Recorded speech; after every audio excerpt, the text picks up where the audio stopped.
In 1876, this street, Chester Place, was on the outskirts of Los Angeles. Some of the city's most distinguished citizens settled down here and built their family homes. Today, Chester Place is in the heart of the city, just blocks away from downtown Los Angeles. Among spacious manicured lawns, these stately Victorian buildings are home to the Associate in Arts Degree Studies of Mount St. Mary's College. Here, an alternative access program offers a chance at a college education to students who would not ordinarily qualify for admission.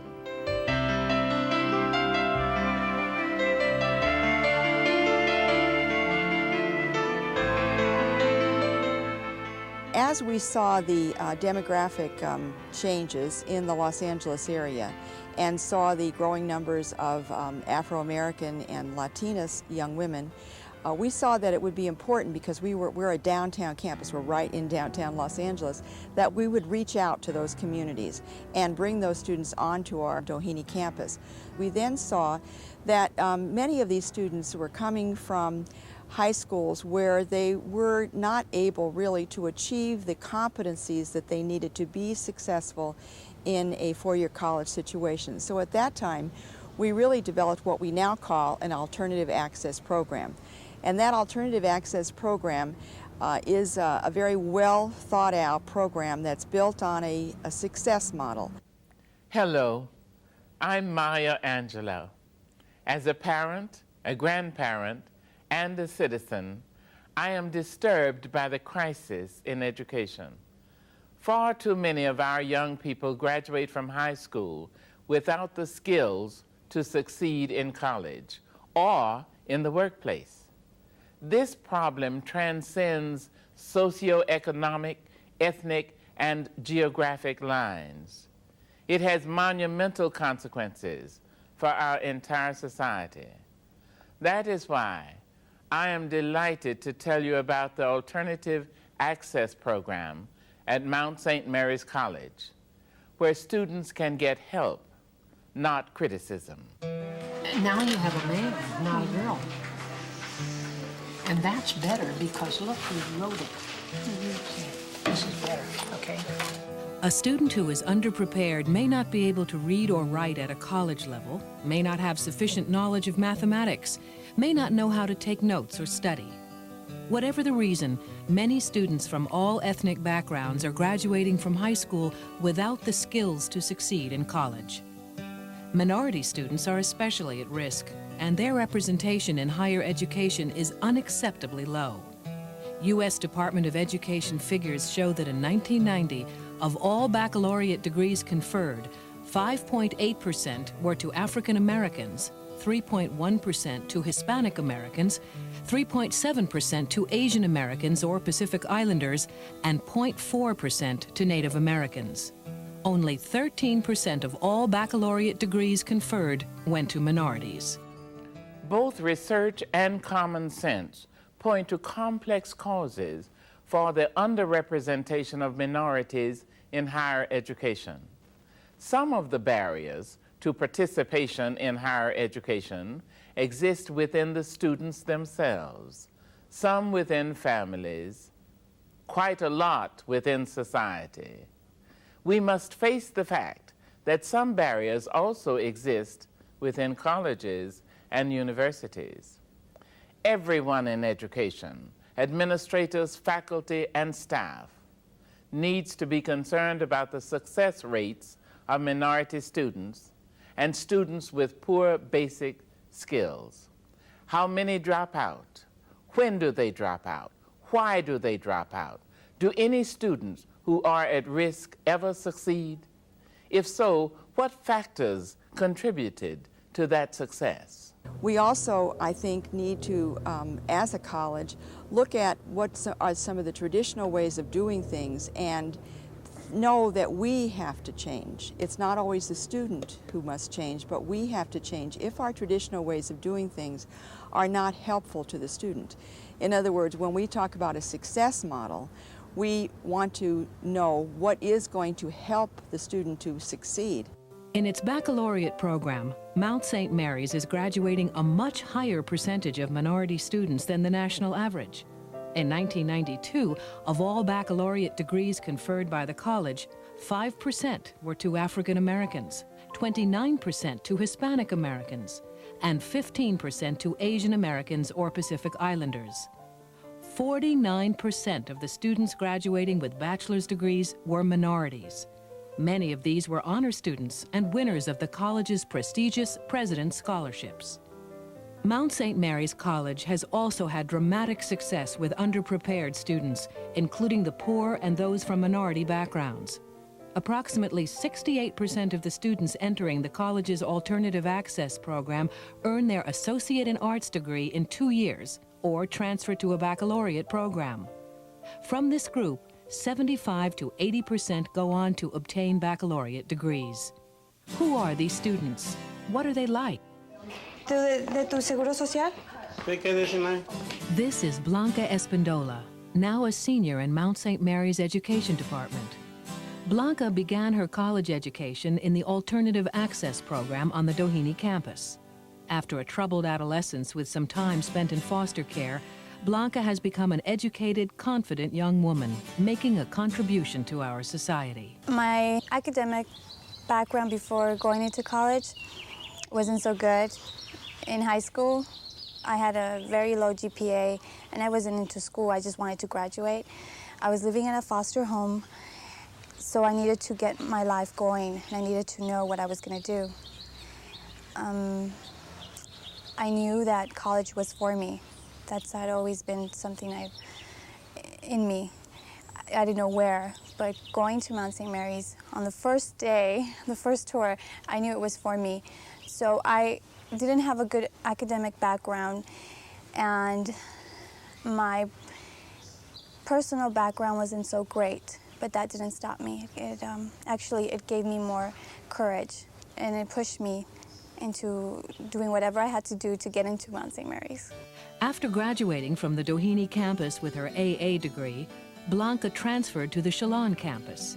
Now she is in her final semester before earning her bachelor's degree in education. We are at Lanterman Special Ed High School. It's located behind Mount St. Mary's College, Doheny campus. This is where I work 5 days a week. I've been working here for the past 4 years.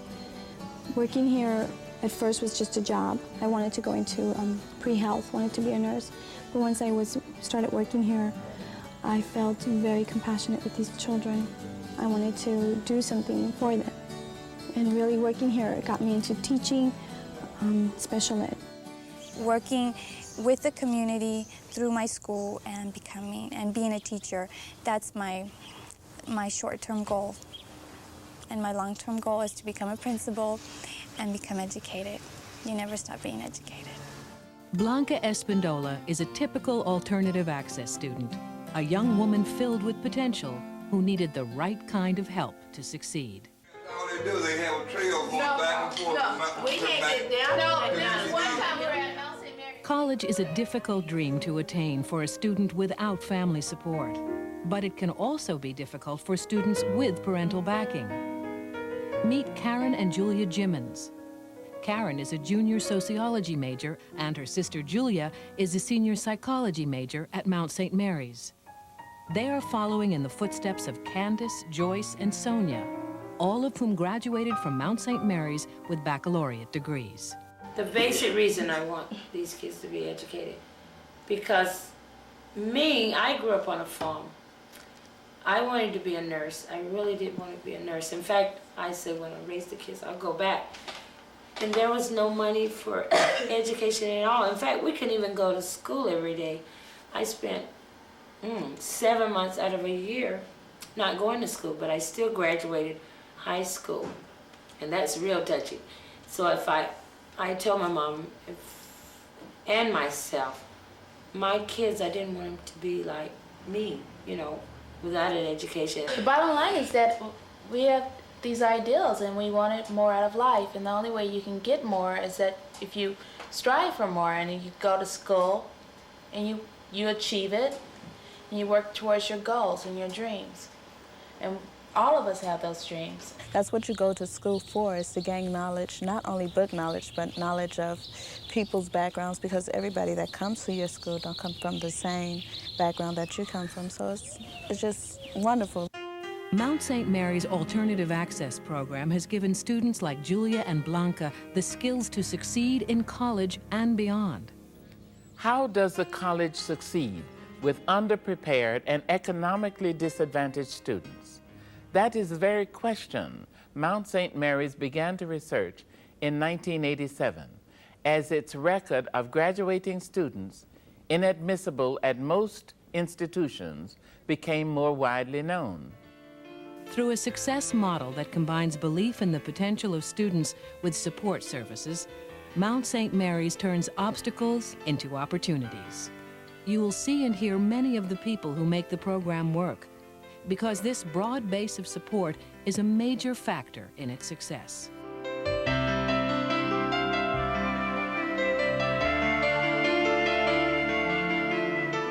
The success model, a campus-wide belief in the potential and value of every student, produces a supportive campus climate, the first and most important element in a successful alternative access program.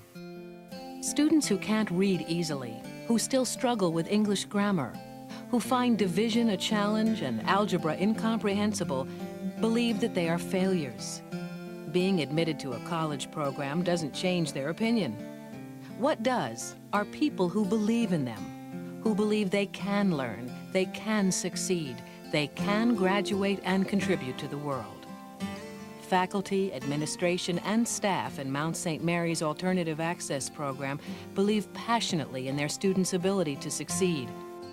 The student begins to hear these positive messages in the admissions process. We know you have potential, Rashawn, and that's why we want to give you the opportunity to attend school. There was a case just a little while ago, just this morning, where a student really took to heart her family situation and put herself behind in school because of it, because of taking care of a grandmother, and thought that her opportunity for college was ruined because of her GPA. We interviewed her, and she said to me, you know, I really feel good about who I am today, rather than coming here thinking that I was coming to beg to get into Mount St. Mary. She said, I really feel like you believe in me, and it helps me believe in myself even better. Sister Kathleen Kelly and other administrators deliberately promote a supportive campus climate. Another thing that I think is an important aspect of the college is that we try to emphasize that we are a caring community, and that we as faculty and staff and administrators care about our students and care about each other, and that our students care about each other. The biggest thing we heard repeated over and over and over and over again, which is key to what happens here, is the personal invitation. I think that we were interviewed a few years ago by, you know, what is the magic here at Mount St. Mary's College? I said, everybody cares. In accord with the college mission, the administration encourages every member of the faculty and staff to treat students with respect and concern. Faculty and staff actively look for ways to help students with various kinds of counseling, tutoring, and financial aid. They listen to students and help students from diverse backgrounds to listen to each other. Mount St. Mary's College allows you to interface with the students at a real personal level. We are what I call a family, an extended family. We're able to talk about anything from financial aid concerns to interpersonal family responsibilities. You have to listen, and you have to ask questions in such a way that you get truth. Because that's one of the things I think that happens in social action, is they write their own journals, or everything at this college, the Learning Center, the advisory, it's talking to the students, getting your stethoscope there and listening to the heartbeat. So what we plan is not, oh, we think this is a great idea, but it's we've listened and we've heard. The college builds this caring community very deliberately, giving students some responsibility for the supportive environment. Their participation is essential because incoming freshmen are encouraged